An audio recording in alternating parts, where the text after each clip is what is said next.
So we begin on a sad note tonight, and for the families of the learners who perished in the Utumishi Girls Senior School tragedy, Saturday marked one of the most painful moments since the devastating inferno. After days of uncertainty, anguish and desperate hope, parents whose children remain unaccounted for were finally allowed to view the remains recovered from the scene. It was a process meant to aid identification and bring closure, but for many, it became another heartbreaking chapter in an already unimaginable ordeal. NTV's Ibrahim Karanja starts our broadcast tonight.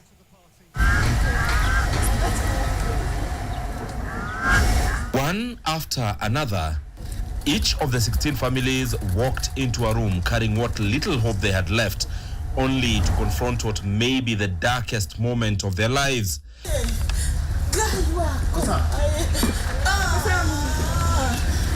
After more than 60 hours of anguish without seeing or hearing from their children, following the deadly inferno at Utumishi Girls Senior School, Saturday morning saw authorities for the first time allow parents of the missing learners to view the remains recovered from the scene. The exercise was intended to help families come to terms with the tragedy and to better understand why the process of identifying the victims has been painstakingly slow. But nothing could have prepared them for what they witnessed. The raw grief was evident as parents and relatives emerged from the viewing area overcome with emotion, many struggling to accept the painful reality before them.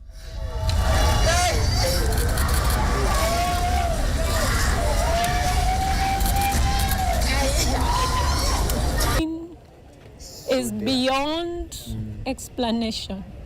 It's more than words can explain. So watoto wetu na wasihi kabisa. Mahali popote hata kama leo mmepanga kuchoma dom, I beseech you by the mercies of God, please stop. This is evil. Msikubali kabisa kuwa inhuman, kutumiwa na shetani vibaya. So far, only about 3 families are reported to have positively identified their children using various means. The bodies are viewed, recognition. When we got inside, we were able to identify the bodies. However, we were informed that the DNA process has to take procedure first before the bodies are released to us. In some cases, the bodies had not been extensively burnt, making visual identification possible. For the family of grade 10 learner Fortune Aimaya, identification came through personal belongings that survived the flames, a rosary and a bracelet still found on the body.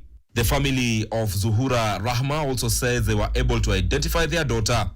According to relatives, her face remained largely intact, allowing her father to recognize her immediately upon viewing the remains. Tulitambua mwili, tunashukuru Mwenyezi Mungu tumemtambua. Tumemtambua.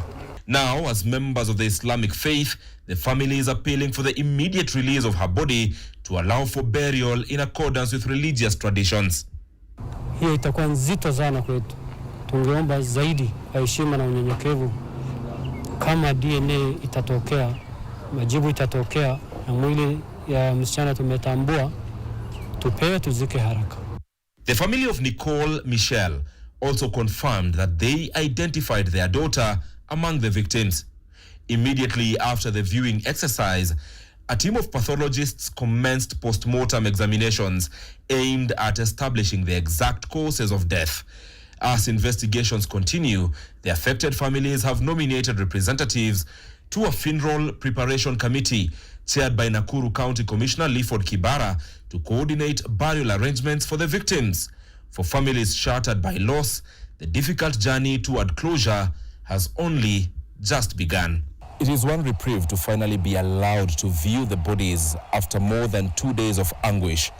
But then again, the mental torture creeps back again after you realize that viewing these very bodies does not give you a solution. Still, you cannot identify your child, and the DNA results are not yet out. That is what most of these parents have had to go through today here in Naivasha. Ibrahim Karanja, NTV from the Naivasha Funeral Home in Nakuru County. Elsewhere, a swift response by teachers and school staff at